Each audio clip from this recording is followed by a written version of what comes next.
Hello students, Dr. Rita Vajpayee here from Government Science College Mungeli, Department of Chemistry. आज हम unit 3 BSc part 3 के unit 2 के part सी के बारे में, जिसमें कि इलेक्ट्रॉनिक स्पेक्ट्रा के अंतर्गत ऑर्गन डायग्राम के बारे में चर्चा करेंगे।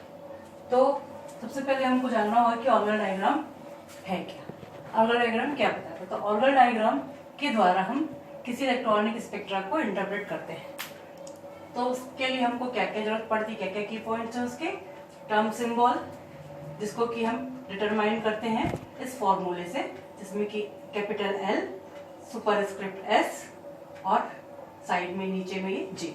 तो एल क्या है यहाँ पे, एल यहाँ पे angular moment, total angular momentum quantum number है, एस स्पिन मल्टीप्लिसिटी है और J total spin angular momentum quantum number है। यहाँ पे हमने दिखा दिया S is equal to 2s+1, यहाँ पे S small S spin quantum number की वैल्यू है, L is equal to summation M into L, जहाँ पे कि हम एम और एल की वैल्यू को सम करके टर्म डिटरमाइन करते हैं, जे जो कि मॉड के द्वारा हम इसको l minus S to L plus S के द्वारा डिटरमाइन करते हैं, और इसकी वैल्यू अगर हाफ फिल्ड शेल है तो लोअर वैल्यू लेते हैं जो कि l minus S to L plus S के बीच में होगी, और यदि मोर देन हाफ फिल्ड है तो हम इसके लिए हायर वैल्यू लेते हैं। ठीक। Number 2, octahedral tetrahedral geometry complexes. Organ diagram octahedral tetrahedral geometry वाले कॉम्प्लेक्सेस के इलेक्ट्रॉनिक स्पेक्ट्रा को इंटरप्रेट करता है, जिसमें कि वीक फील्ड और हाई स्पिन कॉम्प्लेक्सेस के ही बारे में ये इंटरप्रिटेशन दे सकता है। Number 4, ground state and splitting. तो ग्राउंड स्टेट टर्म निकालेंगे और इनकी स्प्लिटिंग, जिनकी की मल्टीप्लिसिटी सिमिलर रहेगी, उनके द्वारा हम कोरिलेट करके क्या बनाएंगे, ऑर्गन डायग्राम। तो जब हम इसके लिए एक फॉर्मूला अप्लाई करते हैं कि किस तरह से कौन कौन से कॉन्फ़िगरेशन सिमिलर टर्म देंगे, तो देखिए एक फॉर्मूला है d10 minus N if n is equal to 1 to 9। तो हमको क्या टर्म मिलता है और स्पिन मल्टीप्लिसिटी उसकी क्या आती है। For example d10 n is equal to 1, d10 minus 1, तो हमको क्या मिला d10 d9। तो अगर d1 इलेक्ट्रॉन हम लेते हैं तो क्या होता है, 1 इलेक्ट्रॉन लेने पर d ऑर्बिटल में एक इलेक्ट्रॉन है, और जब हम d9 कॉन्फ़िगरेशन लेते हैं तो इसमें कितने, एक इलेक्ट्रॉन कम होता है, इसलिए इनका मल्टीप्लिसिटी, इनका जो टर्म है वो क्या आता है, d आता है, और उसकी वैल्यू मल्टीप्लिसिटी क्या आएगी, 2। नेक्स्ट अगर हम क्या लेते हैं d10 माइनस 2, अगर हम n इज इक्वल टू कितना है 2, तो d8, तो d2 and d8 are similar, d3 and d7 are similar, d4 and d6 are similar, and d5 and d10 are similar. So these all terms, all configuration give 2d, 3f, 4f, 5d and 6s terms. So there are 5 groups for d1 to d9 configuration. तो अब हम एक एक करके यहाँ पे spectra को define करेंगे। तो कौन कौन से टर्म सिमिलर आ रहे हैं और कौन कौन से टर्म की ग्राउंड स्टेट टर्म वैल्यू है वो एक जैसी आ रही है। तो हम जैसे यहाँ पे देखते हैं कि d1, d9 और d4, d6 दोनों के लिए टर्म क्या आ रहा है, d। ये देखिए हमने यहाँ पे d लिखा हुआ है, ठीक है। उसके बाद हमने यहाँ शो किया है, तो जो d ऑर्बिटल है ये स्प्लिट किस में होता है, T2g और Eg। किसके केस में, ऑक्टाहेड्रल के केस में। ये देखिए T2g और Eg। In case of tetrahedral the splitting pattern is reversed, Eg is lower value and T2g is higher value, like this. This is Eg and this is T2g. So D term split into T2g, Eg in octahedral case and Eg and T2g in tetrahedral case. But D1 and D6 is octahedral and D4 and D9 is tetrahedral in similar pattern. How it is managed? इसके लिए एक है whole formalism. तो whole formalism के case में क्या क्या value, जिनके पास, जिनके कॉन्फ़िगरेशन में इलेक्ट्रॉन एक या दो इलेक्ट्रॉन कम होते हैं उनमें क्या होता है, होल फॉर्म हो जाता है, जिससे कि वो उनका पैटर्न स्प्लिटिंग पैटर्न रिवर्स हो जाता है। तो D यहाँ पे हमने देखा D1 और D6 ऑक्टाहेड्रल।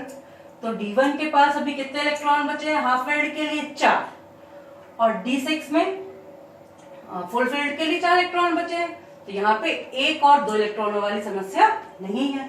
तो कहाँ पे है? ये देखिए D4 और D9।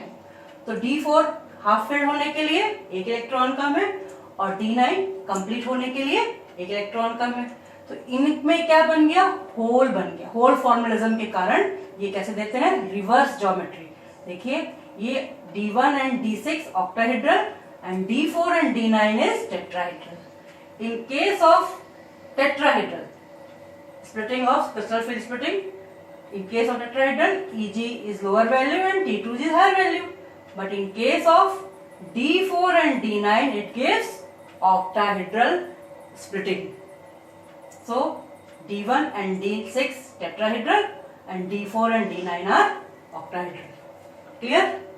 अब उसके बाद नेक्स्ट कौन कौन से जिनके लिए क्या होगा पैटर्न, टर्म क्या होगा? F। देखिए कौन कौन से इसमें D10 - 2, D8 के लिए D2 और D8 के लिए 3F टर्म है। D10 - 3 F is equal to 3। तो D3 एंड D7 के लिए 4F टर्म है। तो ये दोनों कैसे हो गए? सेम पैटर्न वाले। इनकी स्प्लिटिंग, क्रिस्टल फील्ड स्प्लिटिंग कैसे होती है? इनकी क्रिस्टल फील्ड स्प्लिटिंग होती है 3T1G, 3T2G और 3A2GF। और 3P की स्प्लिटिंग कैसी होती है? 3T1GP। This is 3T1GP। All are F। In case of 3 किसके केस में आ रहा है? 3 आ रहा है D2 और D8 के केस में। 4 किसके केस में आ रहा है? D3 और D7 के केस में। तो हमने यहाँ पे सिर्फ क्या लिया है? F लिया है। तो जब टेट्राहेड्रल ज्योमेट्री हम देखते हैं तो उस समय ये क्या हो जाता है? टेट्राहेड्रल पैटर्न रिवर्स होता है। Splitting pattern 3A2G lower value, then 3T2G, then 3T1GF and 3T1GP। इस जगह पे जहां पे क्या है कि 3 ऑक्टाहेड्रल केस का स्प्लिटिंग है उसमें 3T1GF जो है वो लोअर वैल्यू है, ठीक। उसके बाद 3T2G है, फिर 3T1GP है और 3A2G हायर वैल्यू है। तो यहाँ से 3T1GP की जो वैल्यू है वो A2G से कम है, तो ये इसको क्रॉस करता है। लेकिन रिवर्स केस में क्या होता है कि 3T1GP और 3T1GF दोनों का स्पिन मल्टीप्लिसिटी सेम है और दोनों ही ट्रिपल डिजेनरेट है, दोनों ही T1 है। तो दोनों के सेम 3T1G 3T1G होने के कारण इनमें क्या होगा? रिपल्शन होगा। इस कारण से क्या हो जाएंगे? थोड़ा दूर हो जाएंगे। तो अब स्प्लिटिंग के बाद हम ये देखते हैं कि ये D2 and D7 octahedral and D3 and D8 is tetrahedral. तो ऐसा क्यों हुआ? ये फिर से कि D2 और D7 में अगर D2 में देखेंगे 5 इलेक्ट्रॉन करने के लिए 3 इलेक्ट्रॉनों की कमी आएगी, D7 से D10 करने के लिए फिर 3 इलेक्ट्रॉनों की कमी आएगी। तो ये होल फॉर्मुलिज्म को फॉलो नहीं करते।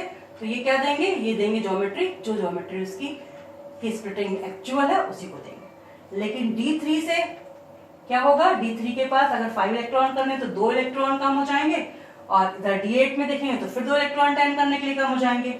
इस कारण से ये क्या हो जाएगा? होल फॉर्मुलिज्म के कारण ये स्प्लिटिंग कैसी देंगे? रिवर्स स्प्लिटिंग देंगे। इसलिए इसका क्या होगा? डायग्राम मिलेगा D3 D8 का टेट्राहेड्रल और D2 D7 का क्या होगा? सेम ग्राउंड स्टेट टर्म के साथ ऑक्टाहेड्रल।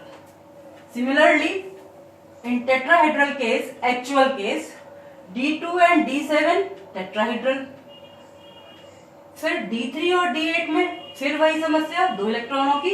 क्यों? होल फॉर्मुलिज्म के कारण। तो ये क्या हो जाएंगे? ये रिवर्स ज्योमेट्री देंगे। इनका क्या हो जाएगा? D3 D8 का ऑक्टाहेड्रल स्प्लिटिंग हो जाएगी और D2 D7 की टेट्राहेड्रल स्प्लिटिंग हो जाएगी। तो होल फॉर्मुलिज्म के लिए D3 D4 D8 D9 जिनके पास की 1 और 2 इलेक्ट्रॉनों की कमी है, इसलिए ये क्या करते हैं? रिवर्स ज्योमेट्री शो करते हैं और स्प्लिटिंग सेम मल्टीप्लिसिटी के साथ देते हैं।